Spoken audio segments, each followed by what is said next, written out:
Seigneur. Merci aujourd'hui, c'est le dimanche, au Tosalaka culte Nabiso. Moi, j'appelle ça journée d'adoration. Et Zanzambe. Et c'est ce que ça a été. Et si Kayo Zali, au en France, Belgique, Amérique, Océanie, Congo, Kinshasa, et peut-être une différence il y a temps, tout ça n'a pas de décalage il y a 1 heure, et si Kayo Subazo Kolala, et Bisoto Zotala, ça c'est toujours Dieu. Et je rends grâce à Dieu pour na poko na lelo. Nous allons parler de la part de Dieu. Et moi je sais le Dieu que nous servons a kosala biso bola mona poko na lelo. Et je nous invite tout le peuple de Dieu et plus particulièrement les King of God ensemble Oyo Ezako Kambama na l'homme de Dieu, le pasteur Doudou Matadi, c'est lui qui détient Nyonso eza na kati église wana. Biso ba oyo to sa bobele na sima na ye. Pona kolanda bobele na sima na ye. Et le lenge moko Josué azalaki mosali na Moïse. Et nous sommes là derrière son travail. Et c'est l'école de Doudou Matadi. Et on a remercié encore les hommes de Dieu de partout au Bazorandapé Bissolokola. Et moi, je sais que je sais. Et ça, on a comment Kazoranda Bissona Poko Nanelo. Boyazo Komituna. Balibalo Balisusu Nini. Nous sommes fatigués. Balinga balo balisusu Nini. Mais mes bien-aimés, c'est la parole de Dieu. Échange à Kate. Et ça, les lopelobi pe libéla na libéla. Moi, votre humble serviteur, je suis qu'un simple instrument. Je suis là seulement pour apporter la bonne nouvelle du royaume. Mais ce que je vois un mot qui dit eschatologie. C'est une science qui étudie les événements derniers, bibliquement. Sans plus tarder, n'a dit que tant on y a un style, il y a enseignement, puis il y a un style, où il y a qu'on partager, où il y a qu'on teya, il y a un bengi vague. Vague ezali visual, auditor, right and learning et kinesthétique. Mais biso lo kwa tozana poko na lelo tosalaka auditor. Et ça très important parce que yosana ndako bengandeko yebisa que il le temps d'écouter la parole de Dieu. La véritable, le seul, le Saint d'Israël, Nzambe na bomoi. Azana posa, alobelo loko moko na poko na lelo. Et encore de plus, nous ne sommes là pas à condamner les gens. L'église King of God ensemble, nous ne condamnons pas. Parce que lui-même, Doudou Matadi, étant que père de la foi, il nous encadre de ne plus condamner. Parce que Bishop tout ça va être humain. Et raison pour laquelle, c'est pour dire que n'a pas poko na lelo, na ligne na apprendre. Yona nga toujours comprendre ensemble. Ça c'est la parole de Dieu. Ce qui n'a pas intitulé thème na poko na lelo. Et ça qui passe pour na luka thème. Mais avec l'aide à Molimo Mosantu, il m'a donné un thème. On a quoi intitulé Christ, notre libérateur. Alléluia, alléluia, alléluia. Notre libérateur. Christ, notre libérateur. Moi, j'ai toujours dit, Tokesu Musikate. Notre papa nous a enseigné, pendant 3 séances, il a parlé sur les fondements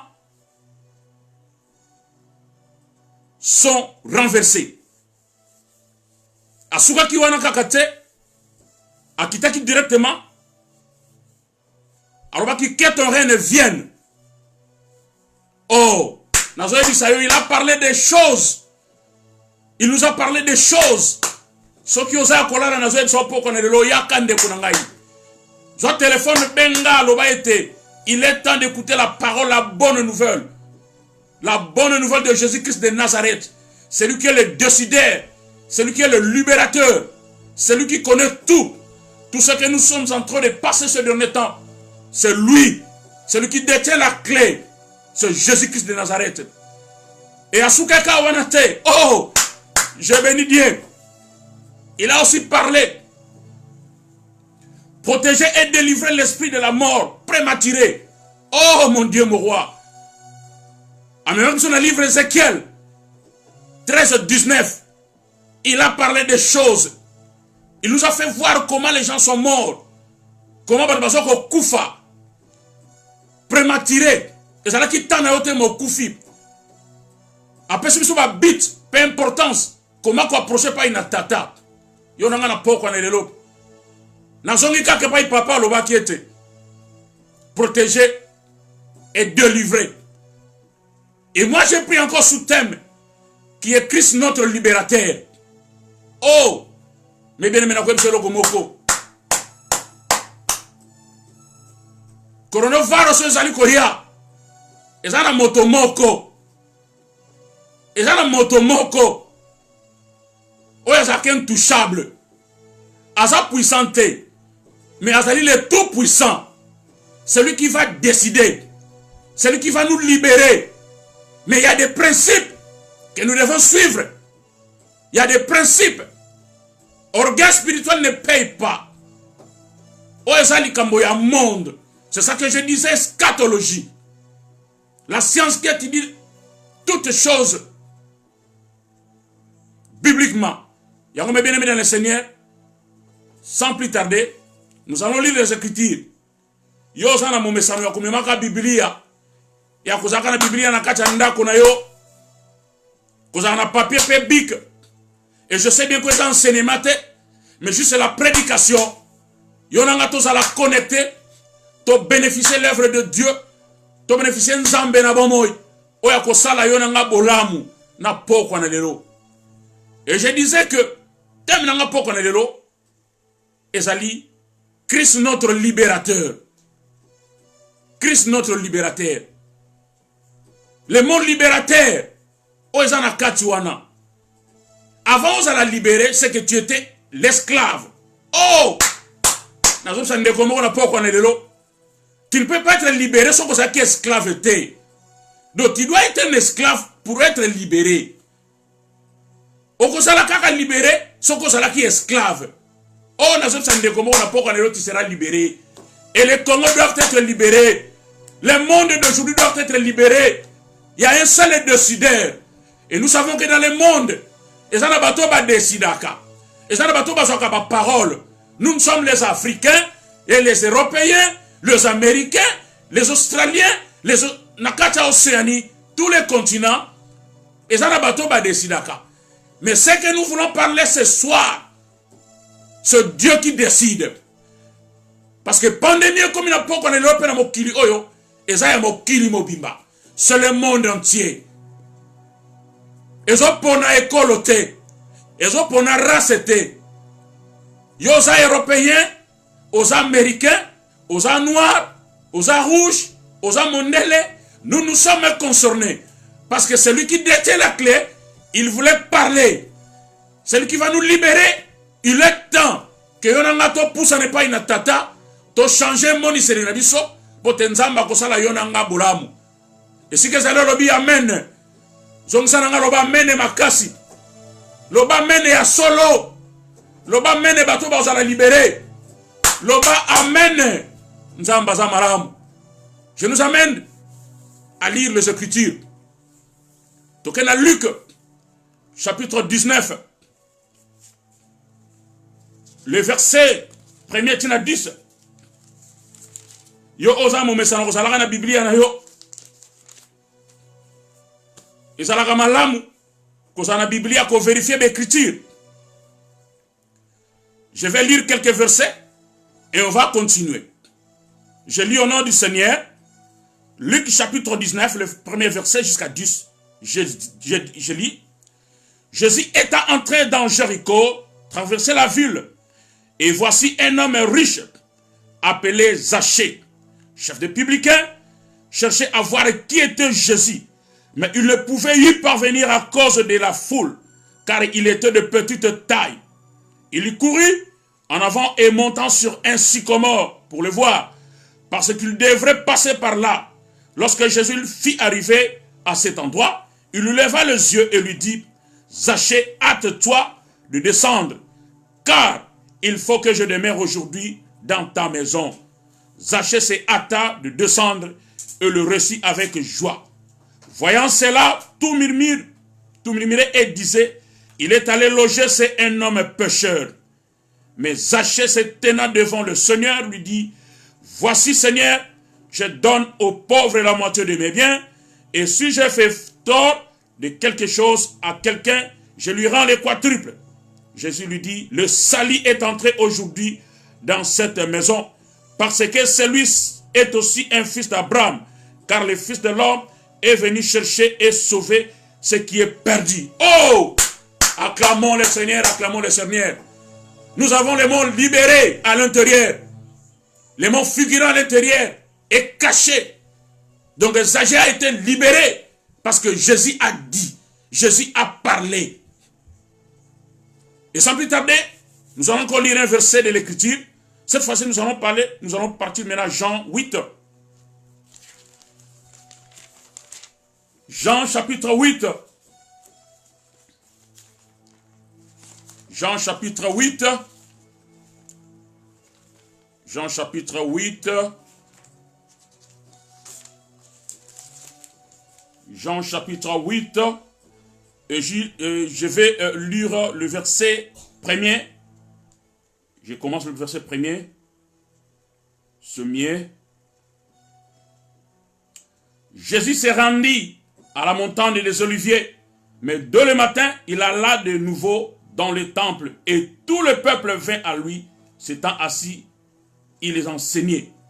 Alors les scribes et les pharisiens amenèrent une femme surprise en adultère. Il la plaça au milieu du peuple. Il dit à Jésus, Maître, cette femme a été surprise en flagrant délit d'adultère. Moïse dans la loi nous a ordonné de lapider de telles femmes. Toi donc, que dis-tu aux Amotuna? Il disait cela pour l'éprouver, afin de pouvoir l'accuser. Mais Jésus s'étant baissé, écrivait avec le doigt sur la terre. Comme il y continuait à l'interroger, il se releva et leur dit, que celui de vous qui est sans péché, jette le premier la pierre contre elle. Et s'étant de nouveau la pierre contre elle, s'étant de nouveau baissé, il écrivait sur la terre. Quand ils entendirent cela accusé par les consciences, ils se retirèrent un à un, depuis les plus âgés jusqu'au dernier, et Jésus resta seul avec la femme qui était là au milieu. Alors s'étant relevé et ne voyait plus que la femme, Jésus lui dit, femme, où sont ceux qui t'accusent? Personne n'est-il condamné? Elle lui répondit, non Seigneur. Et Jésus lui dit, je ne les condamne pas non plus, va et ne pêche plus. Oh! Acclamons le Seigneur, acclamons, acclamons, acclamons. Ça c'est la parole de Dieu. Et cette femme aussi a été libérée. Parce que il a libéré cette femme. Il a passé une circonstance en ndenge. Mais le libérateur était là. Il a libéré.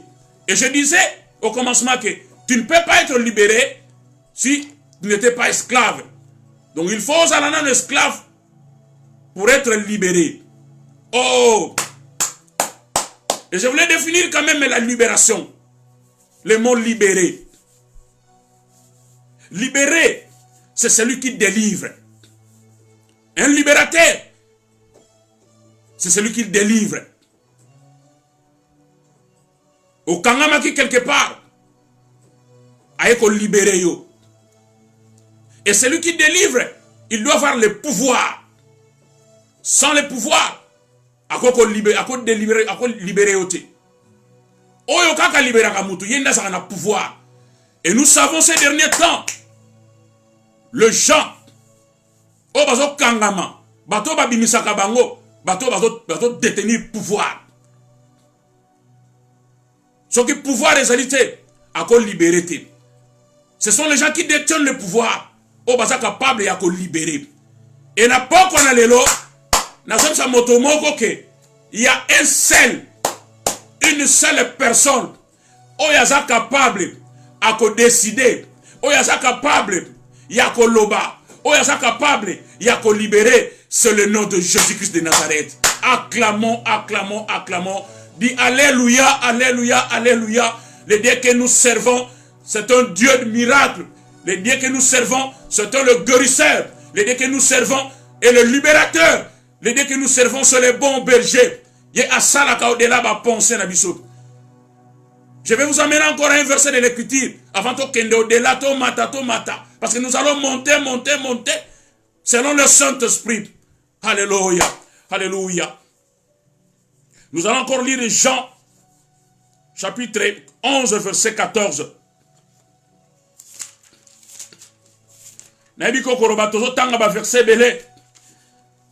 Je voulais vous amener à comprendre que quand est-ce que Moutako l'a détenu. Je vais lire seulement verset 14. Lazare sort. Lazare sort. Et les morts sortis, les pieds et les mains liés, des bandes et les visages enveloppés d'un linge. Je vous ai dit que le libérateur, même si on qui lié, il va te délier. Oh, Nzambo yaza bien, Nzambo yaza bien. Lazare azala qui lié, mais comme Jésus-Christ de Nazareth est le libérateur, il voulait libérer Lazare. La définition se dit que un libérateur, c'est lui qui libère. Avant d'être libéré, donc aux qui est esclave. Aux qui est esclave. Ba lié yo, ye ayeko relié yo, ayeko délié yo, ayeko longola yo. Ba kanga yo ye ayeko bimisa yo. Aux qui oppressé ye ayeko soit solution katnabo moina yo. Parce qu'il y a un libérateur. Et libérateur, il y a biso kakate, mais libérateur, il y a mokili mobimba. Le monde entier, c'est lui qui détient la clé, c'est lui qui dit la chose et la chose s'accomplit, c'est lui qui dit un mot et le mot s'accomplit. Oh, il a changé la circonstance à vie à bateau, oh, il a changé la bon mot, il a perçu vie, oh, il a changé la maladie na santé, oh, il a changé la mieux, il a perçu zemi, oh, il a changé la mieux sur Esaïe. C'est l'homme de Galilée. Ah, je l'aime ce Dieu-là. Je l'aime ce Dieu-là. Le Dieu que Doudou Mata dit prêche, c'est le véritable Dieu. Le Dieu que Papa Alain prêche, c'est le véritable Dieu. Azan Nzambe oya change akate. Azan Nzambe oya memaka biso au-delà ya ba penser na biso. Circonstance yo tozala kanango, c'est parce que ya Azan Nzambe. Et le rôle Azan Nzambe, toza derrière parole na ye pour te libérer biso. Pour te libérer biso. Oyo comme biso na poko na lelo, oyo comme biso na mokili oyo parce que tozo tambre na kobanga Nzambe te. Dieu a besoin de notre cœur. A besoin de notre cœur. Revenez. Tozo msa bolingwa sika. Le commencement, bolingo ya solo, nenzamba komi monisama. Oh, gloire à toi, Jésus. Gloire à toi, Jésus. J'aime ce Dieu. Nalinga nzambe oyo, pour ajo changer ba vie à bateau. Ajo changer ba moya bateau. Ngana yebiye. Pour biso to bonde la kaye. Na Kingdom of God ensemble. Tozana maïté, tozana de l'autre côté, mais c'est le mal l'évangile. C'est le mal la parole de Christ. Nzamba zamalam. Moi je connais le Dieu que je sers. Nabi Nzambe oyo kota mema biso. Nabi Nzambe oyo kota uta na biso. Et si kauti na biso za mosika, personne continue comme ma biso. Oh, na zo de konangai. So qui n'est aussi première partie, oh, te bengandeko. Toujours continuer. Nous voulons parler la parole de Dieu. Nous allons dire des choses. Nous allons dire des choses. La foi vient de ce qu'on entend. Ce qu'on entend vient de la parole de Christ. Moi, j'aime prononcer Christ. Parce que c'est le Christ. Jésus-Christ lui-même, c'est le Christ. Oh, nous avons bien moi. Et si que ça lit, on va dire alléluia, alléluia, alléluia.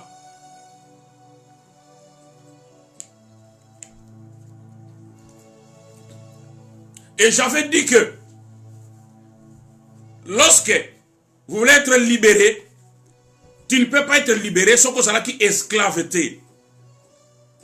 Et nous savons bien que ces derniers temps, le monde est bloqué.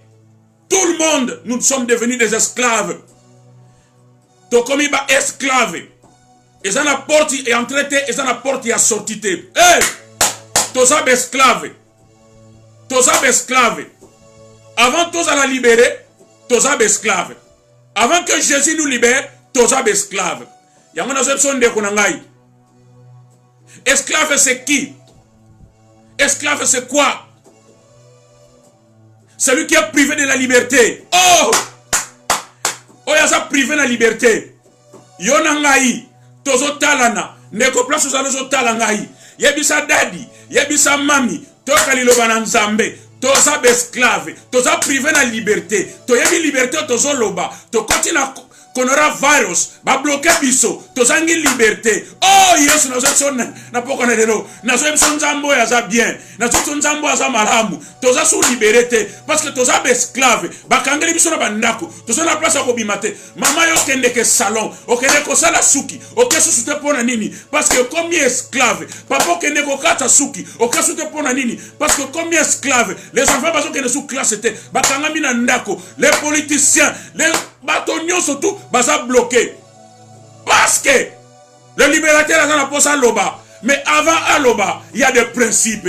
Il y a des principes. Tozan la poste à principe. Il y a des tozan la poste à principe. Ba principe n'est tozan la posa. Tozan bloqué. Tozan ya kokangama. Esclavagisme continue na vie na biso. Na bana na biso. Na Kisasa baza bloqué. Na Amérique baza bloqué. Na Chine baza bloqué. Na Italie n'en parlons pas. Na France n'en parlons pas. Na Belgique n'en parlons pas. Nous sommes bloqués. Parce que Jésus, il faut à l'oba. Oh, nzambe na kokamwa. Et si kazali banako loba Yesu loba. Yesu loba. Yesu loba. Loba tali loba lioko. Loba tali loba lioko. Pote biso tolongwa esclavagiste oyo. Tolongwa na kibo umbu oyo. Nous sommes privés de la liberté. Nzamba malamu. Nzamba malamu. Nzamba malamu. Soko zona na matea oza yomoko. Zwa bana baza la pene pene. Zwa bana bovanda. Bobanda kolanda. Bobanda kolanda. Nous voulons parler la part de Dieu. Ce Dieu, le Saint-Esprit nous révèle que nous devons parler de la libération du peuple. La libération du peuple dans ce monde. Dans ce monde. Ça sont des signes du temps. Oh, ezali ya kolobate. Parce que tu es baki yango bien. Que kokoma na poko nelelo. Nzambazana kanda. Nzambazana kanda. Dieu voulait nous libérer. Mais il y a des conditions. Oh, il y a des conditions. Il y a besoin de quoi pene pene. Tous en a posé condition wana. Eh! Tous en a posé condition wana. Il y a besoin de peuple de Kingdom of God ensemble. Tous en a posé condition wana. Tous en a posé condition wana. Et tous en a posé pas principe wana. Nzamba tambo na ba principe. Nzamba tambo na ba principe. Et nous allons voir qu'il y a beaucoup de serviteurs de Dieu. Oh, ya bazo so mori me pa inatata. Oh, bazo kufa. C'est parce que batambo na kobanga nzambete. Ba kimi pene na nzambe. Ba kimi sibana na nzambe. Pote ba pusa ne pa inaye. Nzamba zui bango. Alléluia. Alléluia. Alléluia. Nous avons la confiance à l'Iloa. Nous sommes venus là où il y a l'éducation. Nous sommes venus au Kingdom of God ensemble. Là où il y a la parole. Nous parlons seulement la parole dans la Bible. Il y a connexion spirituelle. Il y a connexion à mon santu. Et autres été place aux alaki au banako se positionner. Au banako se positionner. Banako se positionner. Nous sommes déconnés pour qu'on ait eza journée na yo. Eza journée na yo. Eza na ba décalage ya temps. Yo oza na Facebook. Yo ozo landa biso. Ba pesi biso opportunité. C'est l'unique chance. pour te peuple de débat zonge pas inatata. To bungi samit, pour te zonge pas inatata. Je crois à l'évangile. Je crois. Et pas une nzambe auto sambe laka. Ngana yebi yo. Na ibe siko zwanga. Na ibe siko zwa passer Doudou Matadi. Na ibe siko zwa ba mama ya Kingdom. Na ibe siko zwa ba serviteur. Tu as confiance que okosala. Et lorsque tu vas libérer, motono motakwebe sika zali. Nzamba za malamu. Tu es le Dieu tout-puissant. Tu as la confiance en yo. Mais il y a des principes. Il y a des choses qui doivent se dire aujourd'hui. Nous avons des principes. Et des principes, nous devons respecter ça. L'orgueil spirituel ne paye pas. Et ce qui n'a pas été fait, c'est une parenthèse. Tous des cœurs ensemble. Nous avons des connionso. Oyo bazobungi ça va cher na bango. Mais bien aimé, nous sommes sur le Romoko. Bandeko bazomsi molimo pa ina tata. Bandeko batiki biso. Siko yonanga total na toleki bango na nini. Toleki bango na nini. Peut-être yonanga to tambola kamabe mais ngano tozana bomoy bande kona lelo bazate c'est parce que toza esclave bande kona bazate nous sommes des cœurs na bande ko bazolela nous sommes des cœurs na bande ko babungisi ba trop cher na bango nous sommes des cœurs na bande ko bazana bopito nous sommes des cœurs na bande ko bazo respirer na dernière force nous sommes des cœurs mais auto yebi na poko na lelo soki ndeko na za hôpital. Les libérateurs doivent parler. Les libérateurs sont libérés. Yo oyo zana snako. Yo oyo ebinde kona yo.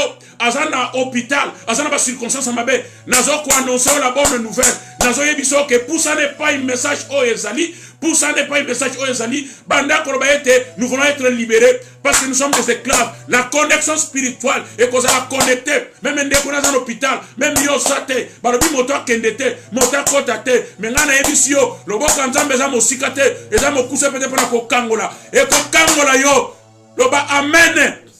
Loba amen. Nzamba za malam. Nzamba za malam. Napsom 91. Alléluia, alléluia, alléluia, alléluia, alléluia. Celui qui demeure sous l'abri du Très-Haut. Oh, ça sont des principes. Repose à l'ombre du Tout-Puissant. Oh, ça sont des principes. Celui qui demeure sur l'abri du Très-Haut. Yo vandi wapi. Yo vandi wapi. To bomba manase na mapapuna aigle. To bomba mayenda za nzambe. To bomba manasena ye yenda ko protéger biso. Yo bomba mi wapi. Nana protéger kayo. Nana simba kayo. Na zonsonde ko nangana na simba kayo. Mama na simba kayo. Papa na simba kayo. Papa nganga simba kayo. Papa ngunza simba kayo. Protection na ye simba mi wapi. Celui qui demeure sous l'abri du Très-Haut. Très-Haut, c'est lui-même Jésus-Christ de Nazareth. Le Christ, le libérateur, le guérisseur, le bon berger, le tout-puissant, Emmanuel, El Shaddai, Yahweh Shama. La vie et la vérité, l'eau vive, source de vie, et Zakaye, l'ombre. Eh, Toboma mina sena tata. Tozoki mabobeles na sena tata. Yenda batelaka, yenda protejaka. Siko yonanga obomba mi wapi. Nana bomba kayo, nana proteja kayo. Na sopso nde konanga na poko na lelo.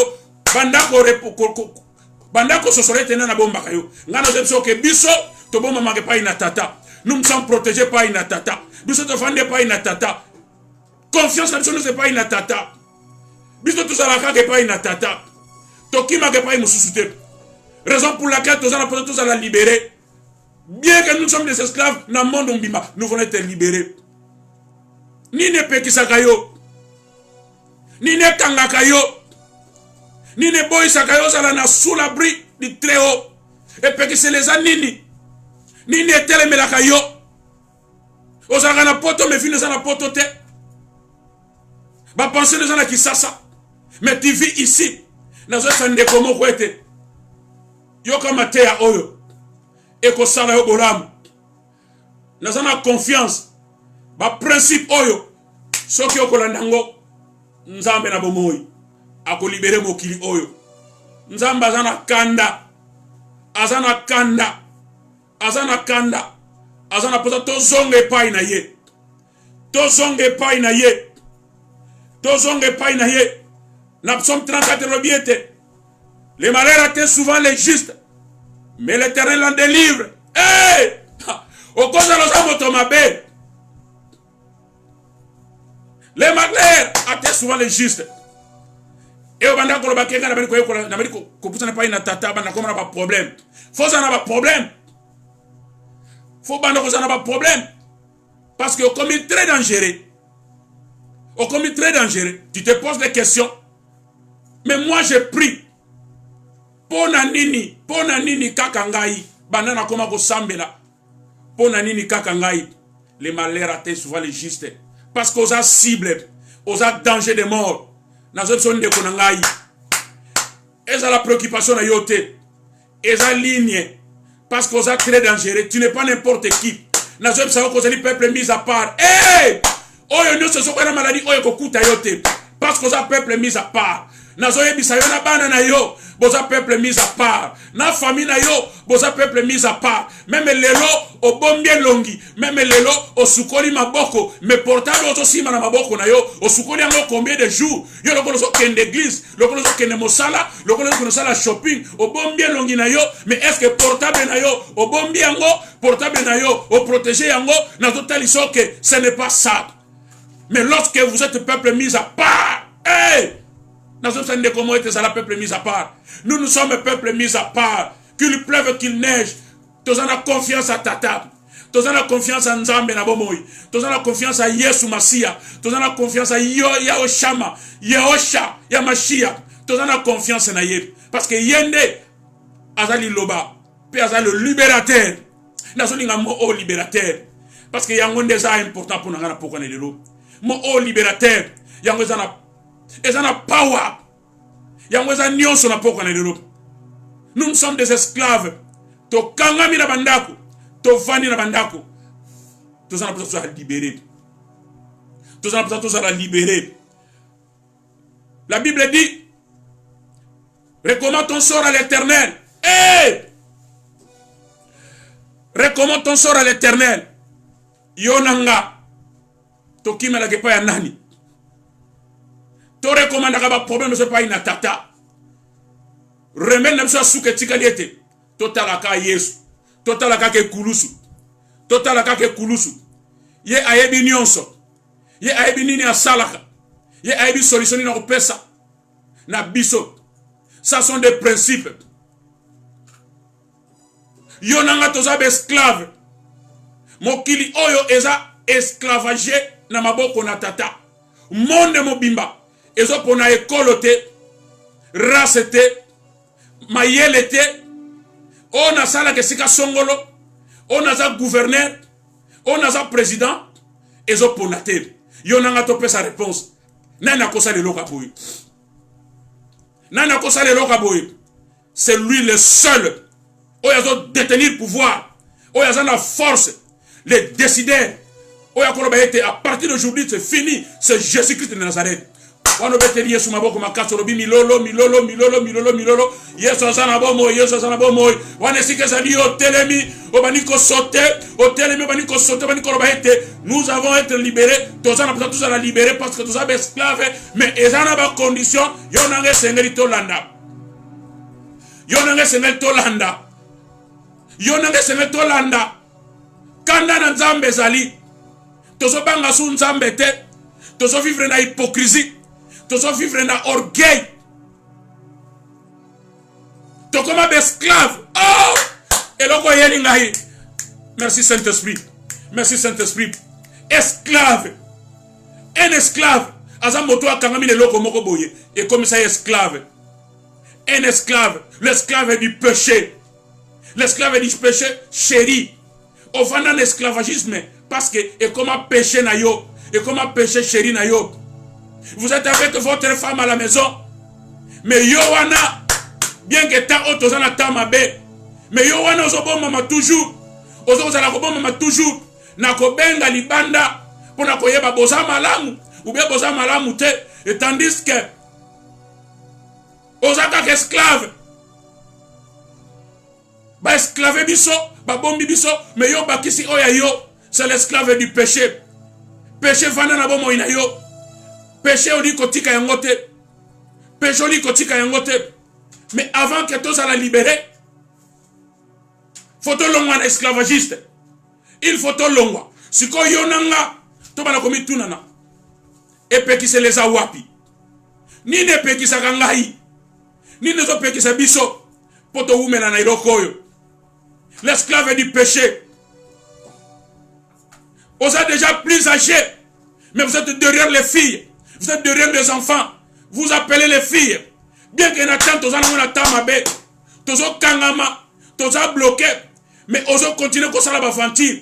Tango. Si tous on est comme ça là. Ogolobanini. Nous voulons être unis. Tous à la force. Pour nous embayoka mawa. Pour tous à la libérer. Pour tous à la libérer. Pour tous à la libérer. Pour tous à la libérer. Pour tous à la libérer. Parce que Nzamba lingi yonanga tous à la libérer.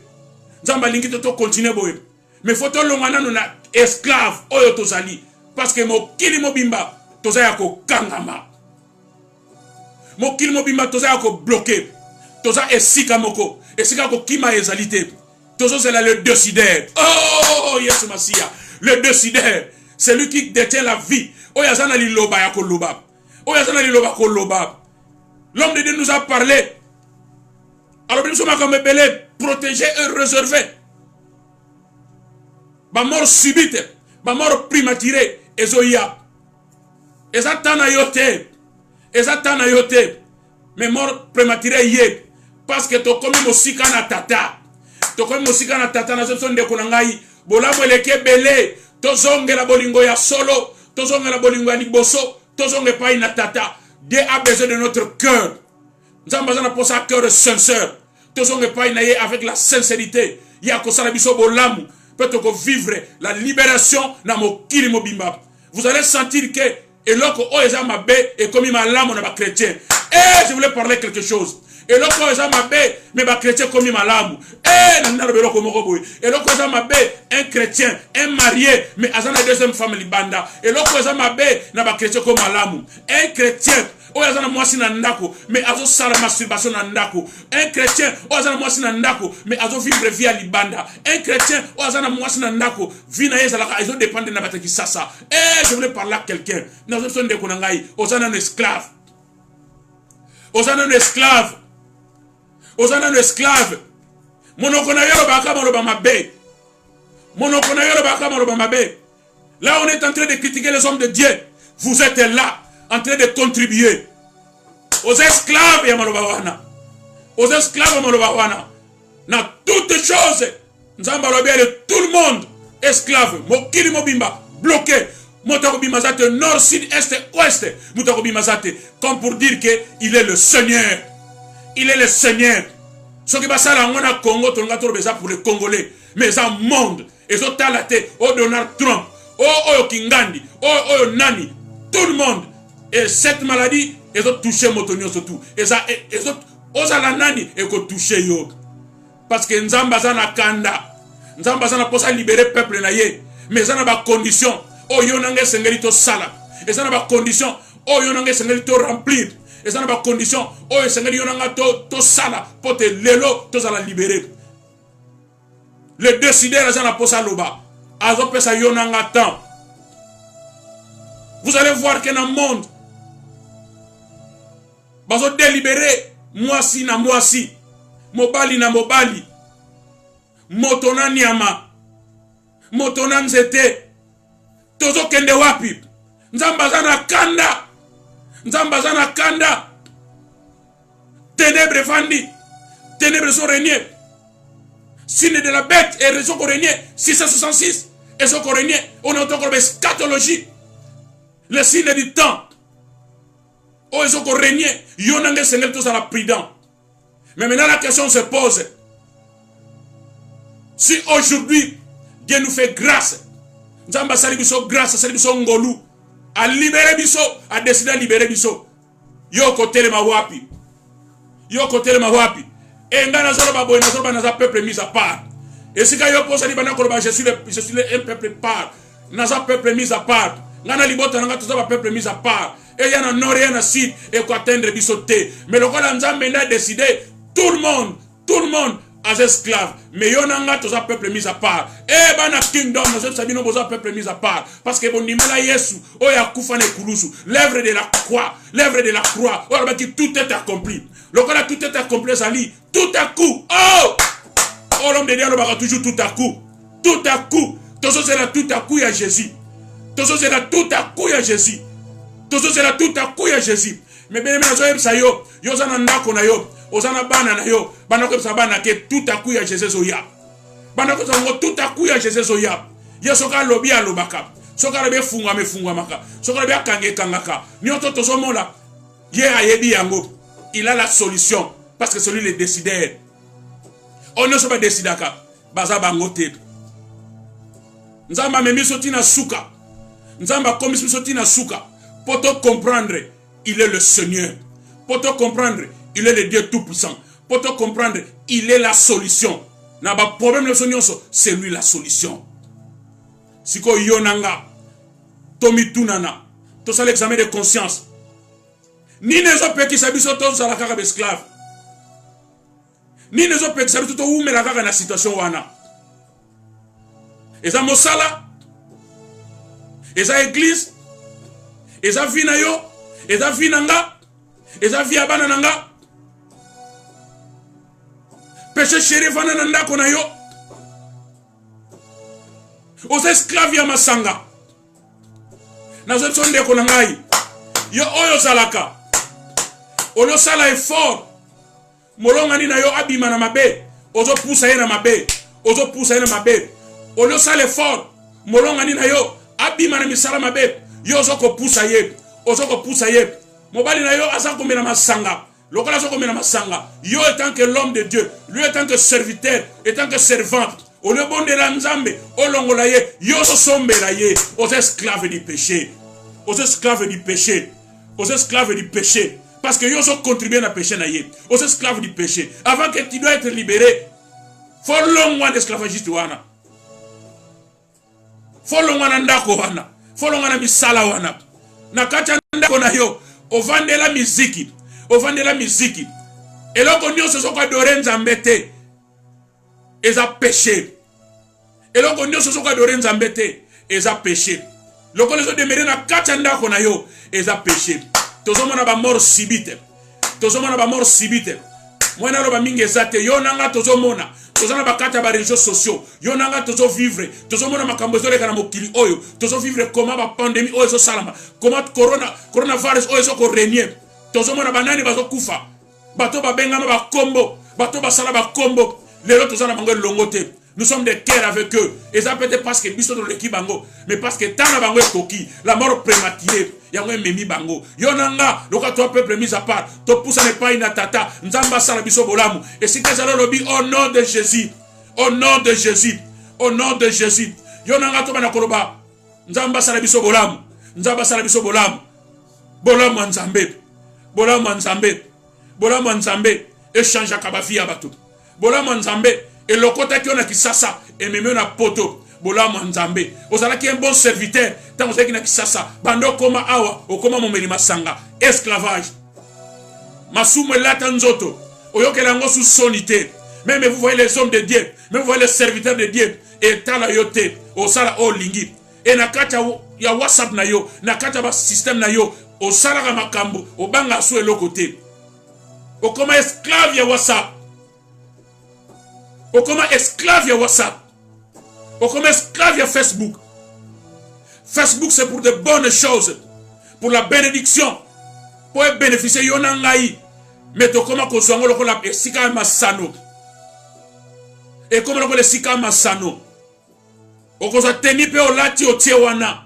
Mais sans tenir compte que teniwana et ce qui me va de pénétrer dans Nzambe. Aux esclaves,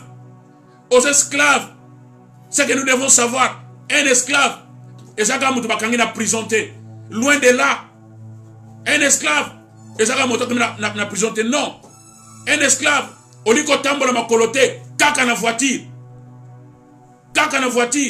esclave à voiture, nous avons un devoir à faire. Nous avons un devoir à faire. Tozonge pa inatata. Iniquité longa na bomo inabiso. Péché chéri longa na bomo inabiso. Yonanga ito banga nzambe. Yonanga to banga nzambe.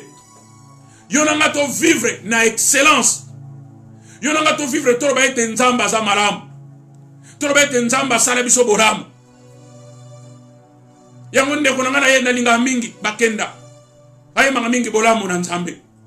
Bolamu, bolamu, bolamu. Bolamu, bolamu. Nzamba za bien. Nzamba za ya solo. Oh. Oh. Nazo sonde kuna ngai. Poko na lelo. Esike zaliyo. Okomona loboko na nzambe. Le décideur a décidé. Décideur a décidé. Décideur a décidé na poko na lelo. Benga bandeko. Lobana bangwete, il est temps. Il est temps, l'homme de Galilée. Le seul. Le géant. 3 fois saint. Le tout puissant. Azana posa libérer ma peuple naye. Yona ngai. To kanga mananzambe oyo. Yona ngai. To umena nanzambe oyo. Yona ngai. To banga ili suko leka. Yona nga. To sale le suko leka ndokana to sale la ete. Yona ngai. To manako bonde alokana to bonde la te. Yona ngai. To mikaba mbeka. Lokana to mikaba te. Yona ngai. To kima mosika. To kima masumu. Ba péché chéri. Oye kanga kabiso. To kima. Péché chéri abilamba. Yoka il faut lata. Yoka ka il faut lata. Même mbongo nandako. Yoka il faut lata. Et ça péché chéri. Oso ni mabana no ba souffrir mais yo po lata. Et ça péché chéri. Obimagana tongo place au kende kayeba nakate. Okobima place au kende yeba nakate place au erosonga kayeba nakate. Et ça péché chéri. Yo soko bimi bana balala ozongi bana balala. Et ça péché chéri. Nyo soane sengel to arranger yango. To arranger yango. To sa esclave na ba domaine belé. Wano lobi alléluia. Loba amen. Zonge sa susu amen. Wano beti maboko sike zali o beti maboko. O beti nzamba za ya solo. Nzamba solo ba. Laisse que le Saint-Esprit nous conduit. Laisse que le Saint-Esprit nous conduit. Dikate Saint-Esprit me mabiso. Saint-Esprit me mabiso. Nous allons chanter. Nous allons chanter. Nous allons chanter. Nous allons chanter. Nous allons chanter. Nzamba za maramu. Tikete to mbela yenzembo. Tikete to adoreye. Tikete to adoreye. To adoreye na cantique. To adoreye. Parce que ça célébration. Et ça le dimanche. Et si tu kuta na kana basantu. Et si tu sanga na kana bana na nzambe. Et si tu similiaka. Et si tu sengaka pardon. Et si tu sengaka kimia na tata. Et si tu robakete yoza ya solo. Alléluia. Alléluia. Alléluia. Yesu ndeko na bolingo. Yo lingi ngai mingi. Yo kufera kingai. Yo talisinga nzera yemba alelu. Ngai na lingi nkolo ye. Yesu Masia, Alleluia na Yesu. Ngai na ringi koro Yesu. Alleluia na Yesu. Atabato bakoboya. Na koringa satana. Yo lingi batonyoso. Yo koboya oyemba alelu. Gana lingi nkoro ye. Yesu Masia. Alleluia na Yesu. Gana lingi nkoro Yesu.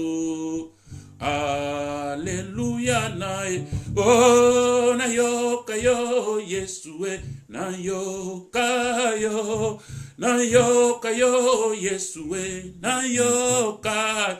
Oh, ngana simba yo Masia, na simba yo Masia, na simba. Oh, na tatora yo Mosantue, na tatora yo Mosantue, na. Oh, yangata ko yemba, Alléluia, Amen, Alléluia, Alléluia. Yangata ko yemba, Alléluia, oh yembera, Amen.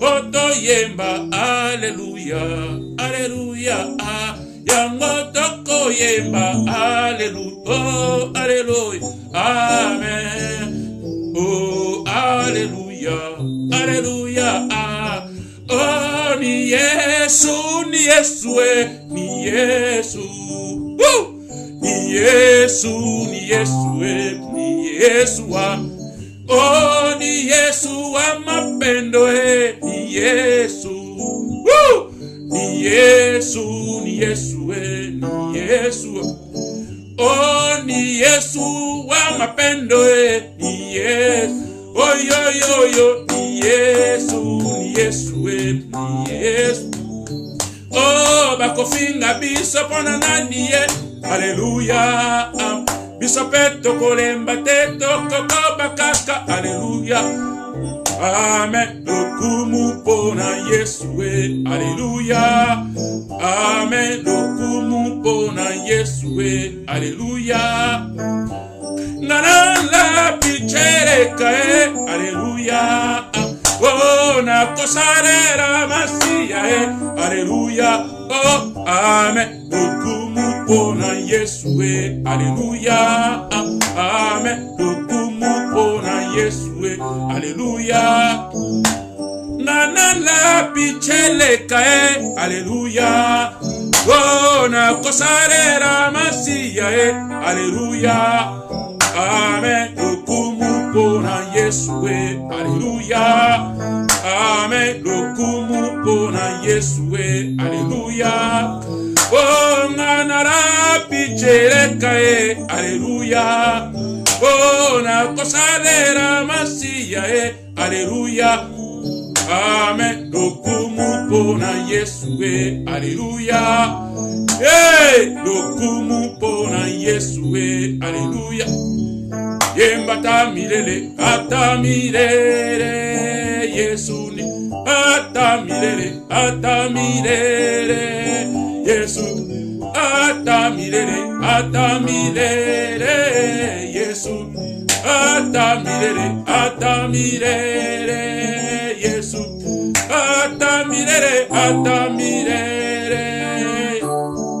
Alléluia, Hosanna, Alléluia, Hosanna, Alléluia, Hosanna, Alléluia, Hosanna, yemba, Alléluia, Hosanna, yemba, Alléluia, Hosanna, allez, allez, allez, allez, allez, Hosanna na tata, Hosanna na papa, Hosanna na tata, Hosanna na, Hosanna na tata, Hosanna, Alléluia, Hosanna na papa, Hosanna, Alléluia, Hosanna na papa, Hosanna, Alléluia, Hosanna na Yahweh, Hosanna, allez, allez, allez, Hosanna na Yahweh, Hosanna na papa, Hosanna na tata, Hosanna, allez, allez, allez, allez, allez, allez, allez, allez,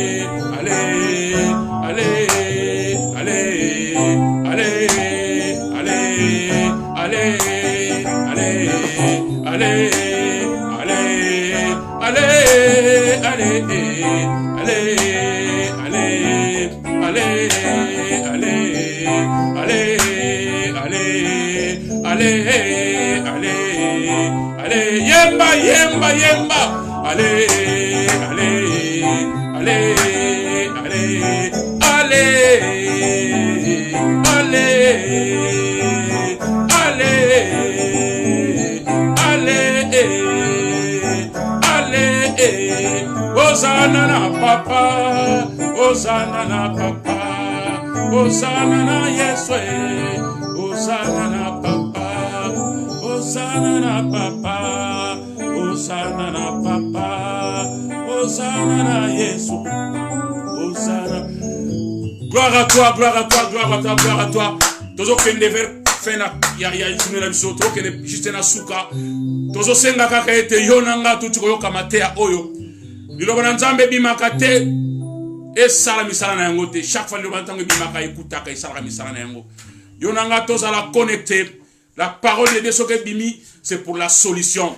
To bimana ki esclave o to sanango mokili o ezali esclavagiste yonanga to yebi yonanga tozo vivre yonanga tozo mona makambo zo koleka eponi ekolote eponi racete yonangai nous devons être libérés. Un libérateur a libéraka moto as un esclave lokola toza esclave tondi ma principe ya tata poteto bima et si que ezali yo kitsa moto na se nous allons prier. Et si que ça lio, soko ozana papa, ozana maman, simba ina loboko, ozana mwana, benga mwana, na pese encore 2 minutes, soko za yomoko, benga bandeko ozana bango, nous allons prier l'onction du Saint-Esprit, ezo kutana na yo, yo oyo ozana sika oyo, yo ozana ndeko, oyo ozana hôpital, oyo ozo vivre un peu dehors, ozo yebate soki nini ekoya, mais nous savons que le boko na Nzambe za mokusete pona ko kangola le boko na Nzambe za mokusete pona ko tatola le boko na Nzambe ko kangola yo salaka na kondima. La Bible déclare la foi c'est une ferme assurance quelque chose ozo monate mozo ndima kezo salama yo sala na foi za na conviction Nzamba ko sala bolamu et si kezali yo osimbi maboko osimbi ndeko na yo wana tobandi ko bondela. Éternel Dieu tout puissant papa na Yesu Masia, le libérateur, le guérisseur, la solution, le décideur, a une apport qu'on est là, a ramener message oyo, a pesa message oyo, na apport qu'on est là, yonangai, nous voulons être libérés. Papa na tiki poko na maboko na yo, bande konyonso oyo, bazana bisika ndenge na ndenge, bazaba oba oppressé, bazo kufa, bazana ba bonbon, papa to yebi yo za Nzambe. Osalaka na ngonga na yo, osanzamba bitinda te, osalaka na ngonga na yo, sokolo bi oui, mutakoloba non azali te, sokolo bi non, mutakoloba oui azate, papa tusobelela, présence na yo mulimo santu, et touché ba milimo oyo, et kota na bopito, coronavirus oyo, ezalene sikate, et kota, oba kota qui commence à faire 2 semaines, papa yo za le Dieu miracle, nana yebi yo, o chanjaka, nana benga ko multisystème, o chanjaka circonstance de vie abato, sokolo bi oui, motoroba no azate, au nom de Jésus. Au nom puissant de notre Seigneur Jésus. Tozo belle là, au nom de Jésus. Peto belle li moto na Nzambe. Est-ce que ça va maladie? Moto na Nzambe. Est-ce que ça va poison? Moto na Nzambe. Est-ce que ça va sur la ndenge? Moto na Nzambe. Et quoi, au nom de Jésus. Tozo na kondimete. Yo sala biso bolamu. Parce que ça le libérateur. Un libérateur serait qu'on libérer peuple de Dieu. Peuple de Dieu. Amen. Nzamba za malamu. Nzamba Zaya solo, il est le véritable, il est le tout-puissant, il ne change pas, il ne somnole pas. Ala la kate, pe animba kate. Azamwana na motote, po akosa. Oya lo bakaka, ezalaka. Amen. Merci. Ezalaki Abino, Bishop Rems, depuis Kingdom of God Ensemble. Oyo Azo Kanamana. Pasteur Doudou Matadi, le responsable numéro 1 à Kingdom of God Ensemble, pai oyo, tozo se ressourcer na liloba na Nzambe, pai oyo, tozo kola na maloba na Nzambe, oyo ezali ete, to kola, to yeba malamu, tozo ya malamu, ndenge na otoro ba ebandeli, to pesa ka maite, to pesa ke lokote, bana na Kingdom of God Ensemble, le Dieu que nous servons, il est le Dieu tout-puissant. Il a changé à kate. aza lelo pe lobby pe libela na libela yango tolobi ete tokomi na suka na yebi ke communiquer zanga kate comme toujours yo nanga toyebi ete tozana temps mabe tozana temps pandémique oyo tout le monde aza na bandako tozo bimate mais to profiter to luka so longi na nzambe to longola ba distraction parce que to mi tunana lokola toza peuple mis à part lokola nzamba zo libérer biso par la foi yonanga toko sala wapi yonanga toko servir nzambe ndenge nini et c'est que moi je sais ndenge to servir ki nzambe liboso et ko koma lisusu ya ko leka toko servir yesu ko leka lokana to servir été parce que il est le libérateur il est à libérer ka peuple de Dieu na yango été lobby et ça va programme ça Kingdom of God ensemble lobby tout ça na prier dans sa conférence mardi tout ça na prier dans sa conférence mercredi tout ça na journée d'intercession jeudi tout ça na jeûne et prière oh mes bien-aimés kozanga te oh kutana na l'homme de Dieu l'homme du temps oh kutana passé Doudou Matadi il va t'apporter encore la bonne nouvelle à cause de la live lisusu na Facebook à cause de la live pe oko pambolama nzamba ko salo bolamu pe vendredi tout ça na programme ba mama tout ça bela ba mama était tout ça la toujours ko kanga matulu kan nzambe parce que tout ça na posa tout ça la ini tango to ko bima moto na nzambe ezala entre moko na biso pe programme ce tikali l'homme de Dieu passé Doudou Matadi a copé sa biso lundi ou bien mardi wana yo nanga na poko na lelo to suki na biso tolobi bye.